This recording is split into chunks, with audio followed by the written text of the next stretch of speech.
ఆ ఇప్పుడు తెలవచ్చు. అందరికి బ్యాంకుల అకౌంట్ ఉంటే ఎంత అక్కరకొస్తుందో.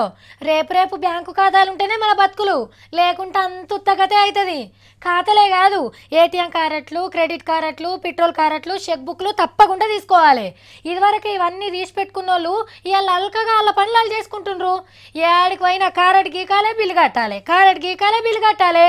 గీ సార్కు ఎంత మంచిగా అక్కడికొచ్చినాయో చూడండి. గీ సార్ పేరు సదానంద గౌడ, సెంటర్ మంత్రి.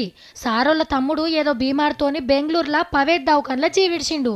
2.5 లక్షల బిల్లు అయితే 2 లక్షలు ఆన్లైన్లో దవాఖాన అకౌంట్లో జమ చేసిండట. కడమ పైకం పాత 500 1000 నోట్లు ఇస్తే ఇవి చెల్లయన్నారట. దవాఖానలో చెల్తే మా మోడీ సారే కుద్దు నాతో అని చెప్పిండు. సెంటర్ మంత్రిని ఇచ్చినా తీసుకోరా అని గౌడ సారు గరమైండట. పాత నోట్లు ప్రైవేట్ దవాఖానలో తీసుకోమంటే తీసుకోము, పైకం కట్టినాకనే పీనుగుని ఇస్తాం అని జిజ్జు చేసిండ్రట. చేసేదేం లేక ఆఖరికి చెక్కు రాసిస్తే అప్పుడు పీనుగనిచ్చిండ్రు. దేశాన్ని ఏలుతున్న పువ్వు గుర్తు పార్టీల పెద్ద లీడర్, సెంటర్ సర్కార్ల మంత్రి. మీకే నోట్లతోని గిన్ని తిప్పలైతే మామూలు జనం పరిస్థితి ఎట్లున్నదో ఆలోచన చేయండి సార్లు.